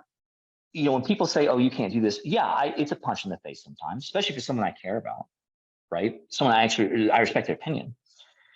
But I also go, yes, that's true, but you haven't lived my life. You haven't seen the shit that I've seen. You haven't seen the problems that I've seen. And one of the main issues I had was facing the fact that is it egotistical and prideful and arrogant for me to say, well, I'm the right person for this who can save the world? That's a big ask. That's a big thing. And the answer was, well, no, you can't save the world alone. If you think you can do it alone, you are an egotistical jackass, and rightly so. But if you think you're the catalyst to get the job done, now that's a different story. And that's where I think I am, because when it comes to ZC especially, no one works for me. I work for them, and we all work for the company. And these are irreplaceable people. I got rock stars on my team, and I got amazing rock stars on my team. I know you've already looked them all up, and they're fucking amazing. And I asked them, why are you here? Because I'm crazy enough to think this might work. To put it mildly, they're amazing. Yeah. It's one of those things that it's so shocking to me that what it is that you guys are doing isn't much bigger than it is right now. And I think that's partly because it's also just at its inception right now, right? I can tell you exactly why. I can tell you exactly why. In fact, there's actually a social science phenomenon for this. You ready? Right, and I think that does this port us over into our conversation about UFOs and aliens? Well, no, actually it doesn't, but we'll get to that in a second. No, it doesn't. Here's the thing. How about this? You're 22? Yeah, about to be 22. Yeah. Okay, about to be 22. All right. You're an American citizen. I am not. No, I'm not. Okay. But how long have you been in America? I've been here for about 4 years now. 4 years. Okay. You've been in America, and gay marriage isn't even a question anymore, is it? No, it's not. 20 years ago, it was. It was, yeah. Right? Gay marriage was awful and terrible, and how dare you, and so on and so forth. 50 years ago, mixed race marriages were not a thing, right? 100 years ago, colonialism was good. 200 years ago, slavery was fine. What changed? The answer is you have a small group of activists who work hard and they get nothing for a while, but they're building up a grassroots of support, right? Whatever the topic in question is. And over time, they start to make little victories. And then there's usually some sort of shock, and there's some sort of inflection point where it turns from this to this. And then the norm becomes what we call internalized. And internalized means we don't question anymore. For instance, slavery is bad. Would you like to question that? Of course not. Why the hell would you question that? 200 years ago, slavery is fine. We don't question that. 100 years ago, colonialism bad. As colonialism good. Now we say colonialism bad. Why? I don't need, there's plenty. Why are you even asking, right? We don't even question some of these norms anymore, right? I would say for every new revolution, and I hate this fucking guy, but Musk, when it comes to Tesla, you hate it? Why do you hate it? You just don't agree with some of the things he says, or he's a very intelligent engineer. When he runs social media companies, where you need to work with people that are not engineers, he shows how stupid he is. For me as a social scientist, he's offensive because he's taken a lot of data away from pro-democracy projects. He's actually helping with democratic backsliding worldwide, and that frustrates me. And he does not understand how freedom of speech works. He's like, everyone should be able to say whatever they want to. I'm like, no, that's a bad idea, because then the really stupid voices and the really racist, homophobic, sexist, genocidal Nazi voices drown out the rational discourse. And it's designed that way. Like Popper's paradox of tolerance is perfectly tolerant societies become intolerant because the intolerance chases out the tolerance. You have to actually be tolerant of everything except for intolerance, which sounds, but right? He doesn't get that. He does not understand a lot of nuances, and that bothers me because run your car company, run your spaceship company, that's fine. But when you're discussing democratic norms and social interactions, he doesn't know what he doesn't know. And that's dangerous with someone with that kind of power. And that's very disturbing because other people will copy him because they think that's the way it is. And it's not. It's just not. And that's the frustrating thing about him, is the fact that if he's just some random nut who thinks that he knows shit, that's fine. If he's the richest man in the world who's saying this stuff, that carries influence. People listen to him. And now there's a lot more hate on Twitter. There's a lot more hate speech. There's a lot more misinformation. And Twitter basically took apart let's make sure this is not bullshit. Like Holocaust denial has gone up. Hate crimes have gone up. Like and the hate speech online, my God. I feel as if this is one of those things that happens as a result of people deluding themselves into thinking that somebody who's a genius in one realm of scientific endeavor is also a genius in all others. And and Yeah. understand. Oh, it's a common fallacy, and it's happened for centuries. Like we think, oh, well, so and so is a genius, and so and so. I mean, obviously, God, what is it? Linus Pauling. Linus Pauling was a genius, and he got 2 Nobel Prizes. He's the one who said that vitamin C cures the common cold. It doesn't. It doesn't. But to this day, people are like, oh, but a scientist. He was wrong. He was just wrong. And yet to this day, where people are still going, yeah, but Linus Pauling and airborne, like vitamin C, that like just because someone said it doesn't mean it's right. Like even Einstein was like the cosmological constant. Nah, that wasn't right. That wasn't right. That was a mistake. And that's the frustrating thing. Like, don't get me wrong. If you want to go outside your field and have an opinion and do some research, cool. If you're stating this shit as unequivocal fact and you haven't talked to any of the experts in the field, maybe you should shut the hell up. Yeah. And you're right. He's not. He just sticks his nose everywhere. Like, oh my God. When he was on Twitter, I think last year, he was like, Ukraine and Russia should go ahead and strike a deal, and I can tell you how to do it. And Ukraine should give up this territory. I'm like, no, that is a bad no. Here are several geopolitical and geostrategic reasons why that's a terrible idea. Like when he was talking, all I could hear was college freshman who hasn't taken a political science course. And he and of course all of his Elon minions were like, oh, he's so smart, he's so brilliant. To you, because you don't know shit either. Yeah, exactly. And that's the frustrating thing. So it's not that I also have a bad this is a guy who has no issue being a complete asshole for no reason whatsoever. Like Howard's gone to his head. For God's sakes, when there was, I can't remember when it was a couple years ago, when there were some Thai kids trapped in a cave. Someone's saying a British guy was saying there's a way for him to get out. Elon Musk called him a fucking pedophile. Like, I think some of those things he's incorporated them so much so into his brand that there's no getting rid of them. That sense. That's not true. That's not true. He can learn to shut the fuck up. He can. Like, he can. How's he gonna pump Tesla stock if he does that? How's he gonna pump SpaceX? So if all that you care about is pumping your stock up, and you don't actually care about the morals and ethics of what you're doing, isn't that a problem as well? A deep problem, a very deep problem. And that's my main concern. Is that not a boundary condition of capitalism, though? That's just something that's unresolved. No, because the thing is, if you set up to always maximize profits, which he has, because for him, he fell into the trap of I need more money. To do what? Like, do you know what the definition? You know what else has a philosophy of all growth is good growth? Cancer. Yeah. A virus. Yep. Yeah. Good. I mean, here's the thing. I when it comes to capitalism, the reason I'm doing a for-profit company is because I need capital to make this thing work, right?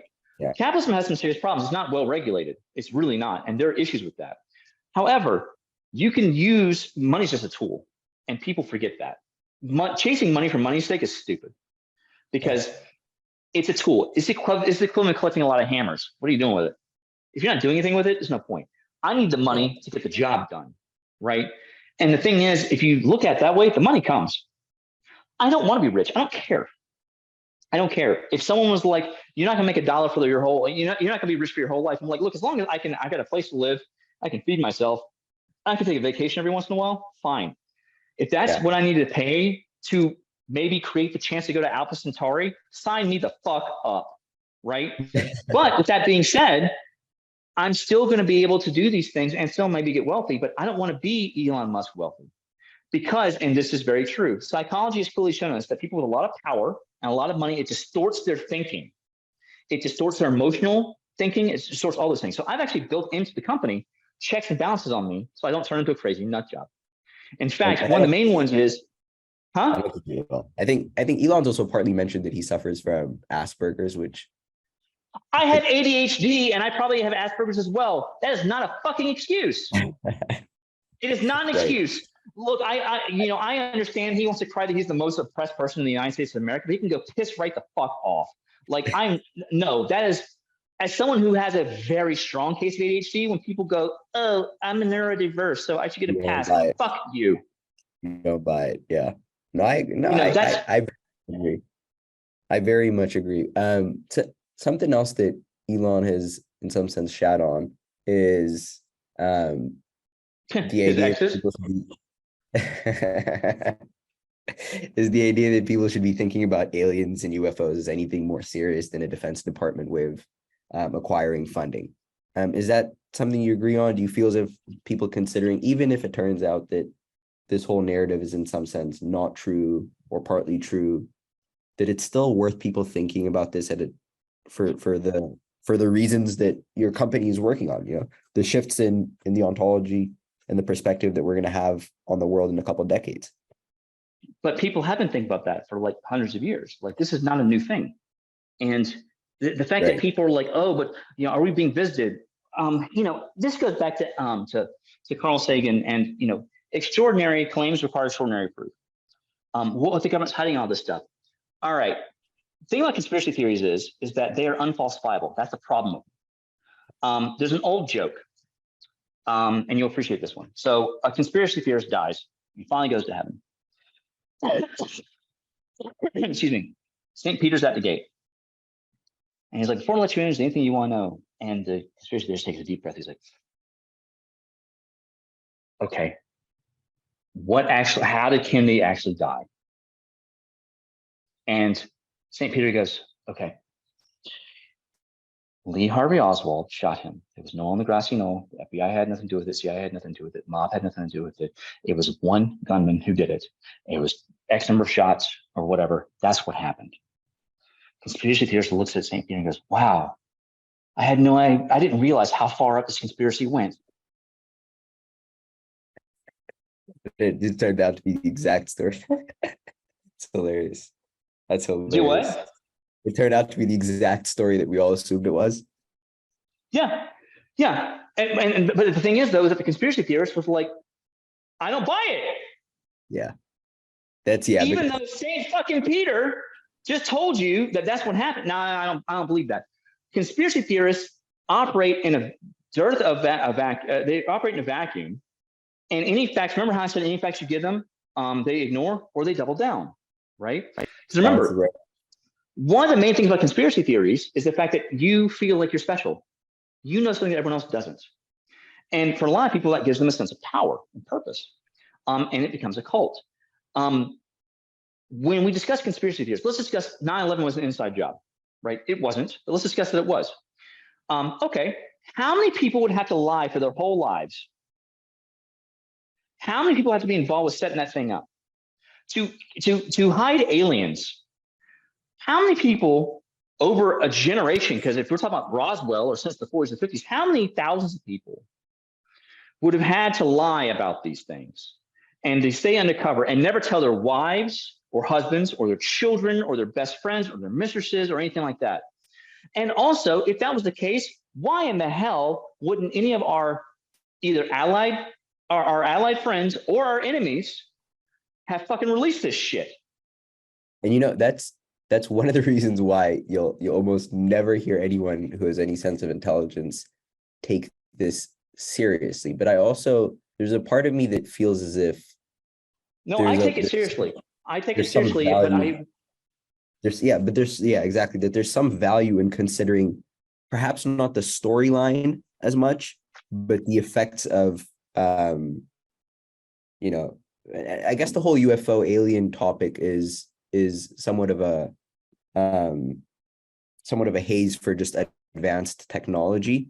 And I think there's extreme value in thinking of how it is that advanced technology will shape our views on reality. And I don't know if UFOs and aliens are the best way to convince people of doing that, but I don't know. What are your thoughts on that? When it comes to advanced aliens or things like that, my thinking is, all right, so there's a bunch of, there's the UAP stuff that's happening in Congress right now. They're like releasing reports about UAPs and whatnot. And they're like, we don't know what it is. And people are like, oh, it's UFOs. I'm like, they don't know what it is. By definition, it's not a UFO. Yeah. Right. It's they don't know. Now there are some videos and some wonky shit. And here's the thing, from my perspective, I'm like, okay, if it's aliens, we should know. If it's not, what the hell is it? Because what if it's another country, or what if it's just you testing something, or what if it's something else? Like from a scientific perspective, I would like to know what that is. That does not mean I immediately go aliens, right? Yeah. Because for me, like, the Fermi paradox, of course. Yeah. For me, I have a couple of answers to the Fermi paradox, but the main one that I think it is, and people don't like it when I say this, I think we're the first. Our universe is very young. There has not been a lot of opportunity for, like, we are the ancients. I think we're the precursors. I think we're the first technological civilization to pop up. Or we're the first technological civilization to pop up that hasn't killed itself yet, right? And that's the thing that a lot of people miss, is that, 13.7 billion years sounds like a long time, but when it comes to the evolution of life, it's not. And life was around on this planet for 4.5 billion years before we came along. And we've only been around for not that long, right? We're my God, on the cosmic stage, we're so tiny, we're so nothing. And we're so young. If they're here, or if they're visiting or whatever, which I'm not sure they do, why the hell do they even want to talk to us? We're so young. They might want to study us, but whatever. It's more of like the zoo hypothesis, more of like prime directive kind of thing. Exactly. But honestly, I don't see them around. I don't see them around because one, it's too big. Two, the universe is so large. If they are around, it's going to be tough for them to get here anyways. And let's be perfectly honest, I think we're first, at least in this galaxy. Now, with that being said, once we get moving, we're the ones who seed life. We're panspermia. We're the ones who are actually colonizing and the galaxy. Now, that's a question we do need to ask. Do we have the right to colonize and to settle the galaxy and to terraform planets to our benefit? Are we not taking natural evolution into our own hands and bending it to our will? Now, some people will say, well, that's the point of intelligence, right? Sure. I mean, absolutely. But if there's life somewhere, do we not have a moral, ethical obligation to at least put it in a sanctuary or something like that? These are questions we should absolutely be asking. Like, no question, we should be asking these questions. And that's a very interesting perspective. Sometimes I think of this as being somewhat of a meta narrative, in some sense, trying to tune us into what our future holds. But why is it that you think that we've had such vast amounts of people and somewhat decoherent seeming information coming out about this in the last couple of years? When it comes to things of this nature, do you think it's partly strategic ambiguity and then partly also a need to actually like sometimes we forget that UFO just means unidentified flying object. It really just means anything over your airspace, and that nations, whether it's aliens or not, need to be very cautious of what's over their airspace. And so this is just a way of drawing attention to something like that? I think that there have been enough UAPs, and the ascendance of China as a world power is beginning to come to the point now where we need to have that conversation about what the hell is that. And again, if it's an alien, let's have the conversation. If it's the Chinese, let's have the conversation, because we still don't know what the hell it is. Either way, we should be aware of what it is. So I think Congress especially is kind of going, look, we need to destigmatize this, because we knew we had these issues during the Cold War. It was weather balloons, and it was like Russian test stuff and things like that. Now the Chinese have the world's second largest economy, they're messing around with some stuff. If everyone who says they saw an unidentified flying object or a UAP is considered crazy, we don't get the reports that we need to figure out what the hell China's doing. Therefore, we need to destigmatize the UAP phenomenon. Yes, we are handing crackpots fuel. Absolutely. But speaking of national security interests and our national interests, if something random is flying over our country and in our airspace, and we don't know what it is, and it's acting wonky, I don't care what it is. I don't care if it's aliens or the Chinese or some random person, or the U.S. government is screwing around it and tell them, the Army or the Navy or the Air Force, what they're doing. If I report that and everyone thinks I'm crazy, we have taken away the ability to actually reinforce and help the government do its job, which is national security in this case. And the whole like, oh, it's a conspiracy to hide aliens. No, it's just, it's when it came to several years ago, it's like, really, Roswell, like, we have alien bodies. I'm pretty sure someone will leak that shit by now. Someone did. That was fake. Oh, not that one. The other one, that was also fake. Like, it's, I think I said this on one of my podcasts before, like. No, I was going to say, do you ever feel as if sometimes narratives like this can be a bit dangerous, especially because you have a lot of impressionable young minds that, I don't know if it's naive. I mean, people generally don't trust the government these days. And so I doubt people will just just buy anything that people from the government say. No, they're not buying it, but it is a step in the right direction for the government. I think so. Is it them purposefully losing more credibility as a result of doing something like this? It's not losing credibility, actually. You're losing short-term credibility to trade in for the long-term strategic advantage of now you can turn stuff in. Remember how I said you pay tactically to get what you want strategically? Yeah. Cool. Everyone's going, oh, no. Everyone's going crazy and and oh, the U.S. government is talking about UFOs now. Cool. That's crazy. 2 or 3 years is going to fade down.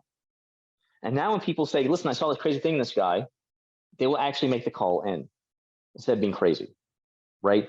And that's the long-term objective of the government, because they want you to dial in when something weird is happening. They want you to tell them. And it's not so they can throw a net over it and take it and dissect it. That's not what they're doing at all. They need to know, look, I'm in Atlanta, Georgia. Something is over something's over Atlanta right now. It's stationary or it's doing some wonky things that aren't explained by current aerodynamics. I think the federal government should know about that shit. Yeah. But, if there's a stigma, but if there's a stigma of like, oh, but I don't want to be seen as a UFO freak. I'm not going to make that call. I'm the only person who saw it. Now, all of a sudden, now they know nothing and they have no data and no information. By destigmatizing this, you're legitimizing people. Yes, you're partially legitimizing the conspiracy theorists and the UFO nuts. Yes. But remember how we said sometimes you got to pay that price. You got to make the least bad choice. In this case, they're doing the logical thing and paying that price now, because down the road, now more people can call in. Now what's going to happen is there'll be more UAPs. But now we're going to have more data. Yeah. And now we can take a better guess. And I think that's the key. Partly it could also be the case that, governments, perhaps not just the US government, but governments around the world have truly novel technology.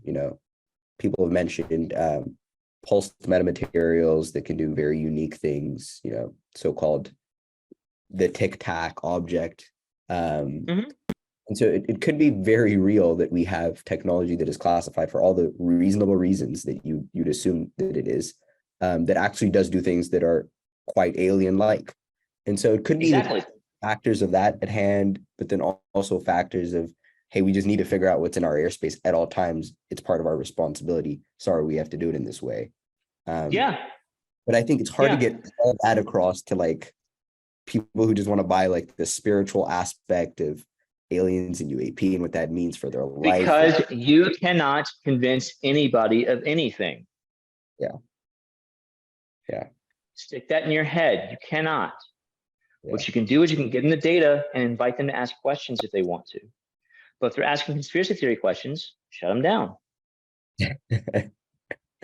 Yeah. Because here's the thing, so tell me about the aliens. Here's the thing. Let's say you're conspiracy theorists and you are absolutely convinced that the U.S. government's got shit in Roswell. Let's say then that and let's go for both scenarios. Let's say the American government doesn't and does. If it doesn't, and they keep saying no, the conspiracy theorist goes, you're just lying. They say, yes, but we have national security concerns. They're going to say, well, we need to see it. You can't. See, they're trying to hide everything. You cannot win. Yeah. You cannot win. Like, if there's an alien buried, if there's an alien crash somewhere, of course the US government's going to cover it up. And for several reasons, because there might be a panic, but also, is it the first one? What if one crash in Russia too, or China, or somewhere else? They're going to have a conversation with them first. Have you found anybody? What's happening? Then they'll go public, right? They'll do their homework first because they're not fucking idiots. And that's the thing about conspiracy theories, people.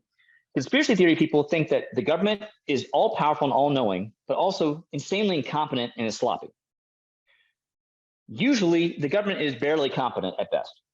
It gets the job done, but it muddles around. Like, ask anyone who's been in the fucking military. Like, there's the right way, the wrong way, the army way, right?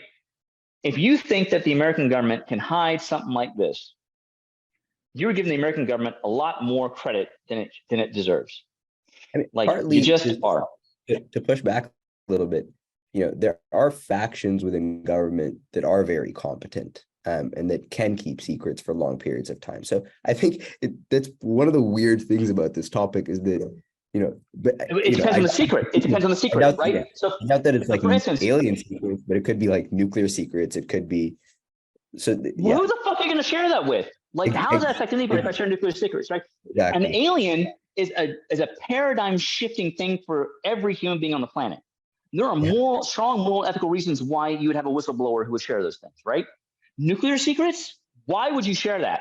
Like, here's where all, I'm going to release where all the silos are in the United States of America on the internet.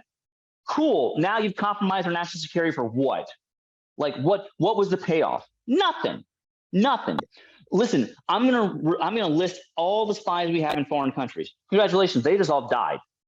Like, when they get sworn to this secrecy, they understand there's a damn good reason a lot of this stuff is secret, right? And that's not a conspiracy at all. You're saving lives by doing that. If we tell everyone where all of our nukes are, that means you can target them. If you share all of our double agents, they get shot. Like, you just kill people. There's a reason treason is a big, bad federal crime for this reason. Now, if there's a massive external factor, like Snowden's a good example. He's like, look at all the shit that we've collected. He blew the whistle.